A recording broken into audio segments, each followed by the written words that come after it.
तो सिंह लगन वाले जातकों के लिए हम चर्चा कर रहे हैं राहु और चंद्र युति के बारे में। इस वीडियो में अब अंतिम भाव के लिए हम विचार करेंगे जहां राहु चंद्रमा के साथ उन्हीं के घर में स्थित होंगे। देखिए, इस प्रकार का राहु चंद्र का युति आपको बहुत बार परेशान करेगा। ऐसा जातक कभी-कभी बहुत ज्यादा अपने आप को या तो ओवर कॉन्फिडेंस में रखेगा कोई भी काम करते हुए, या वो बहुत ज्यादा इच्छाएं अपनी जोड़ लेगा किसी भी काम से। अब अगर सूर्य मजबूत ना हो या लगन में कोई बृहस्पति जैसा ग्रह ना बैठा हो आपके, तो ऐसा राहु आपके मन को काफ़ी ज़्यादा कमज़ोर करने का काम करता है, आपको बहुत ज़्यादा ओवर इमोशनल करने का काम करता है। हालाँकि ऐसा जातक एकांत को बहुत ज़्यादा पसंद करेगा, उसकी इंट्यूशन पावर भी बहुत अच्छी होगी, उसका सिक्स्थ सेंस काफ़ी अच्छा होगा। लेकिन यहाँ पर आपको देखना होगा वास्तव में, क्योंकि चंद्रमा अपने ही घर में होंगे, इसलिए आपका जो रूटीन वर्क है उस पर भी बहुत गहरा असर पड़ेगा। इवन आप बहुत ज़्यादा कंफर्टेबल नहीं होंगे कभी भी। ऐसे में जातक लेट नाइट तक कभी-कभी सो भी नहीं पाता, उसको कभी-कभी बहुत ज़्यादा डरावने सपने आएँगे, या कुछ ऐसी अनएक्सपेक्टेड थिंकिंग वो रखेगा जिसके बारे में वो हमेशा सोचता ही रहेगा।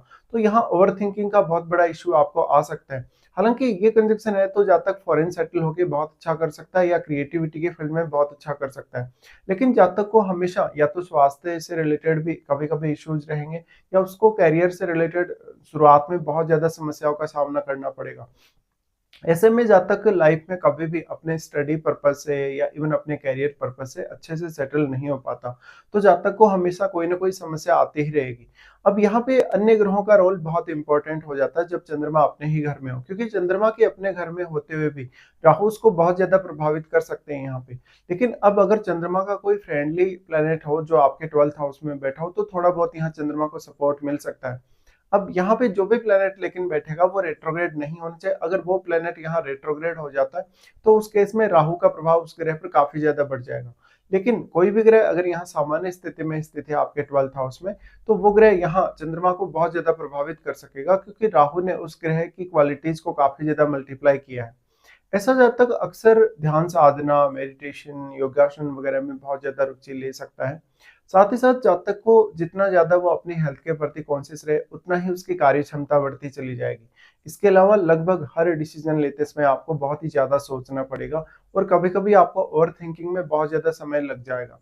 इसलिए एक परफेक्ट प्लान लेके ही आपको चलना चाहिए। इस प्रकार का जो जातक होगा विदेश में अपने करियर की बहुत सारी संभावनाएं खोज सकता है। साथ ही अगर जुपिटर का प्रभाव है आपके 12th हाउस पे, तो जातक पूजा पाठ में, ध्यान साधना में, ऐसे कार्यों में काफी रुचि ले सकता है। तो यहाँ राहु चंद्र बहुत कुछ आपको प्रोवाइड कर सकते हैं, लेकिन आपको ये देखना है कि आपको जो भी यहाँ मिल रहा है उसको आप यूज कैसे कर सकते हो।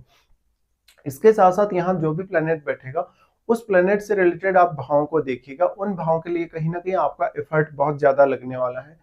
आपको बहुत ही अच्छे से उन भावों से जुड़े कार्यों के लिए प्लानिंग्स करनी होंगी, क्योंकि आप अक्सर उन भावों से रिलेटेड कार्यों के लिए इल्यूजन का शिकार होंगे, और कभी कभी कोई ना कोई बहुत बड़ी गलती भी कर देंगे। यहाँ राहु चंद्र का युति है, तो अब जातक का जो हेल्थ होगा वो बहुत ही ज्यादा प्रॉब्लम में रहेगा कभी कभी, या फिर जातक का रूटीन सही नहीं रहेगा।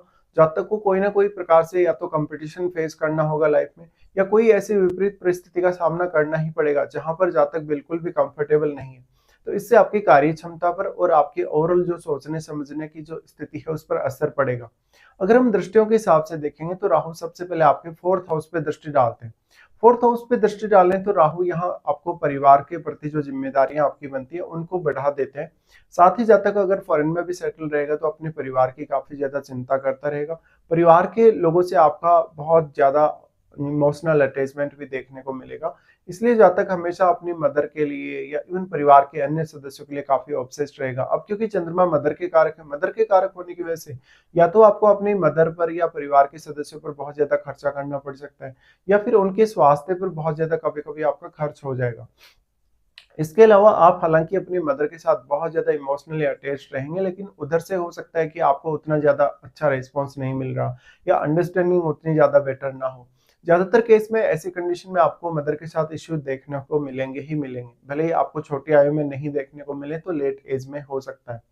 यहाँ पे अब राहु 4th हाउस पे दृष्टि डालें तो आपकी मानसिक स्थिति को बहुत ज्यादा प्रभावित करते हैं, और क्योंकि वो चंद्रमा के साथ ऑलरेडी बैठे ही हैं, तो आपके मन पर यहाँ राहु पूर्ण रूप से हावी रहेंगे, जिससे आपको बहुत ज्यादा प्रैक्टिकल होना पड़ेगा, और अपने पारिवारिक मामलों में भी बहुत ज्यादा प्रैक्टिकल तरीके से आगे बढ़ना होगा।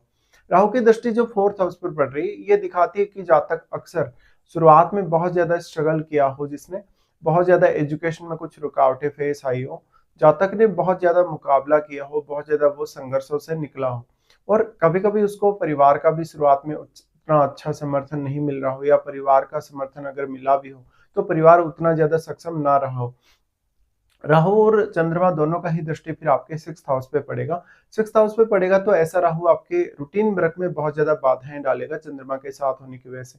ऐसे में आपको अपनी डेली लाइफ में बहुत ज़्यादा मेहनत करनी चाहिए और बहुत ज़्यादा डिसिप्लिन को भी फॉलो करना चाहिए। अब क्योंकि जो घर है वो शनि का घर है जहाँ ऑलरेडी केतु बैठे हैं आपके 6th हाउस में।